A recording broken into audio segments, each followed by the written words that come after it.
Você por um acaso conhece o fato ocorrido no Rio, no dia 12 de junho de 2000, Dia dos Namorados, em que um assaltante entra no ônibus da antiga linha 174 do Rio e faz os passageiros de refém por quase 5 horas? Se você não conhece esse fato, estamos juntos, porque eu também não conhecia. Eu fiquei sabendo através de uma professora colega de trabalho que em um dos conselhos de classe ela estava lendo esse livro aqui, antes do 174 de Janda Montenegro, e por um acaso eu perguntei pra ela: Mônica, do que se trata esse livro? E aí ela me respondeu: é sobre um assaltante que invadiu um ônibus da linha 174 do Rio, me explicou a história.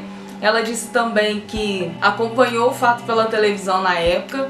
Como foi em 2000, eu tinha 7 anos de idade, então eu não tinha muita noção das coisas ainda, porque eu era uma criança. Graças a esse livro, eu me interessei em procurar os fatos. E eu vou deixar aqui na descrição do vídeo links de 2 vídeos também que fazem a gente entender o contexto. Um se chama Última Parada 174, que é um filme sobre a história de vida de Sandro Barbosa do Nascimento, sobrevivente da chacina da Candelária, e que foi o sequestrador, o assaltante que entrou no ônibus e causou toda essa situação. E o outro é sobre a chacina da Candelária, que é para quem não conhece o que aconteceu, como foi esse fato. É um vídeo da antiga linha direta, os antigos já sabem como era esse programa. Espero que vocês vejam os vídeos, hein? É muito interessante. Nesse livro, a autora procura levantar hipóteses sobre a cabeça, os pensamentos, a história de vida do assaltante, do sequestrador. O que poderia ter feito, qual a motivação que o levou a entrar naquele ônibus armado, fazer os passageiros de refém por quase 5 horas e no final acabar como acabou, que eu não vou contar pra vocês, me desculpe, sem spoilers.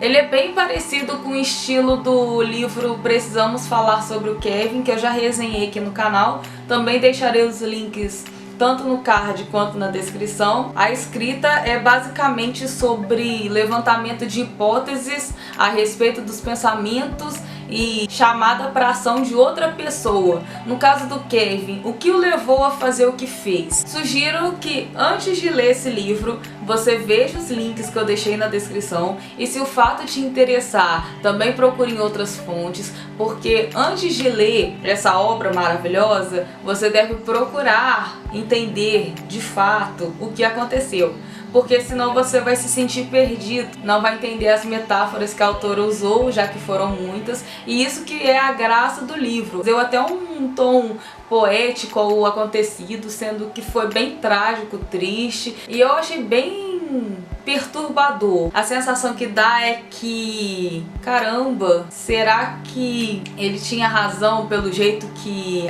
a história dele foi construída? Ele viu a mãe ser assassinada na infância, ficou sem abrigo, não sabia ler nem escrever, e ao mesmo tempo a gente pensa, ele teve algumas oportunidades, tanto no abrigo, por exemplo, quando a assistente social propôs que ele começasse a aprender a ler e ele se recusou. Então a gente vê os dois lados da moeda, tanto as oportunidades que ele não teve quanto as que ele teve. É bem interessante que a gente leia assim. A autora é formada em letras pela UFRJ, Faculdade Federal. Isso explica como ela conseguiu usar as metáforas de uma maneira tão poética e tão contextualizada como ela fez.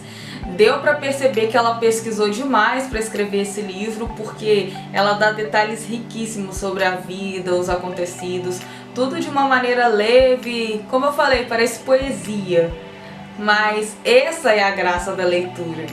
Você pode transformar fatos tristes em fatos romantizados e vice-versa. Recapitulando, é bom a gente ler sim esse livro para conhecer fatos do nosso país. Foi algo que ocorreu há quase 18 anos, tiveram fatalidades. A chacina da Candelária também foi um fato que eu desconhecia e agora eu já sei o que aconteceu, quem causou, quem morreu, quem sobreviveu, quais foram as consequências desse fato tão triste, tão cruel. E se você já leu ou tem curiosidade, conte nos comentários se você gosta desse tipo de leitura, deixa aqui também. Se tiver algo a me recomendar, eu aceito. Eu agradeço a audiência até esse momento do vídeo. Muitas boas leituras para todos nós em 2018 e para toda a vida. E a gente se vê na próxima. Tchau!